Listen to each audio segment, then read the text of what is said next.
For 3 centuries, European maps labeled a vast Grand Tartary from the Caspian to the Pacific, Siberia to Central Asia.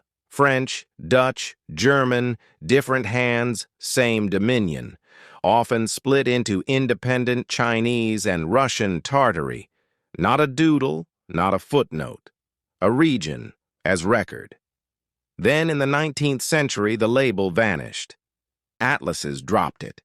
Textbooks went quiet. If it was only a vague tag for nomads, why erase it so completely? If it meant nothing, why the sudden silence?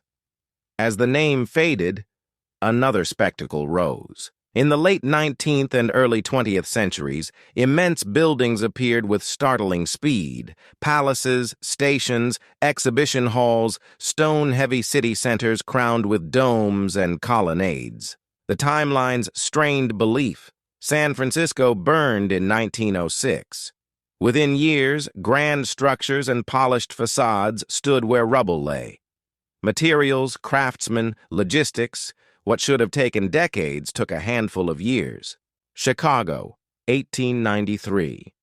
The world's Columbian Exposition unfurled a white city over 600 acres, more than 200 buildings in tight symmetry, capped by what was called the largest structure on Earth. Built, the record says, in 2 years. Officially, temporary staff and plaster dressed up like stone. Yet photographs show crisp proportions and durable detailing. And almost as quickly as they rose, the buildings were razed. They were never meant to last. The cost, the spectacle, the demolition, common sense balks.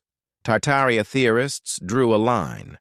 The fairs didn't conjure wonders, they refurbished them. The grandeur on display, they say, was the residue of an older, advanced civilization whose architecture persisted across continents. Demolition wasn't waste. It was cleansing, evidence removed in public. The language of form seemed to repeat like a signature. Classical columns, ornate domes, exacting stonework. Chicago, San Francisco, St. Petersburg, different nations, same cadence. Not convergence, they say, inheritance. Then the claim goes deeper. The empire didn't vanish, it was buried. In older districts, windows sit at ankle height. Grand doorways open into basements. Entire first floors lie below the street, like sleeping giants under pavement. The Great Mud Flood. They call it a 19th century disaster that swept cities worldwide, swallowing levels and leaving upper stories to become ground floors. They point to Seattle's underground streets, to brickwork unearthed during New York subway digs, to buried facades exposed in San Francisco's rebuild. Not inches added over time, they argue, entire floors lost across cities, in the very window when Grand Tartary slipped off maps. Coincidence or pattern? Mainstream historians counter, cities rise. Streets are raised for drainage, layers accrete, entrances move up, ground floors become basements, ordinary urban growth. The lens shifts to geometry etched on the land, star forts, bastioned walls in crisp angled arrays across Europe, the Americas, and Asia. Officially, military designs against cannon fire. Theorists. Tuned proportions and alignments for resonance, not defense. Structures that focus energy. Inside cathedrals and state halls, whispers carry, hymns soar, words leap to balconies. Not incidental acoustics, they argue, but resonance chambers engineered to amplify specific frequencies. Experiments show sound can move and alter small objects. If a civilization mastered this, perhaps stone was set by sound, spaces powered without coal, energy transmitted without wires. That could explain speed, precision, consistency, and a name erased. Then, a human twist, scale, doorways 12 to 20 feet high, deep treads, triple-height ceilings, Some period furniture outsized for modern bodies. Conclusion: the builders were larger, giants. Old newspapers reported skeletons 7, 8, 9 feet tall.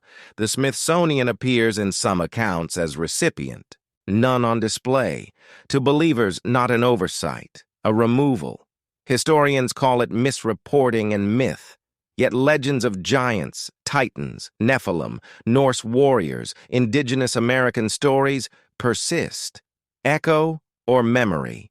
As the 19th closed and the 20th opened, calamity piled up.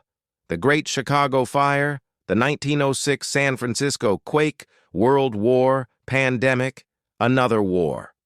Mainstream history, seismic events that shaped modernity.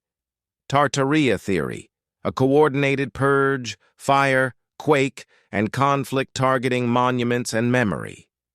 In Chicago, they note, the most ornate buildings burned while plainer ones often stood. Selection, not accident? Another silence. Late 19th century city photographs with empty streets and vacant squares. Conventional answer, long exposures erase movement. Populations were smaller. Theorists, the emptiness is too complete, the set too perfect. At the center, one question: what happened to Grand Tartary? If it was a label, why did it die overnight? If it was a civilization, where are the archives, the letters, the ledgers? The theory calls it a great reset, an edit of the past. Artifacts removed, curricula rewritten, inherited architecture demolished, maps redrawn. One story insists on ordinary growth and ruin. The other on buried inheritance and a deliberate veil. Between them lies the enigma. Maps that named a realm for centuries, then stopped. Buildings that rose with uncanny speed.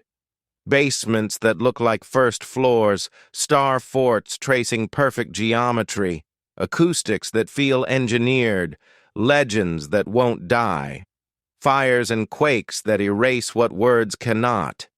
In the end, the record of those maps and the silence that followed won't quite let go. Grand Tartary may be a label, a legend, or a lost reality.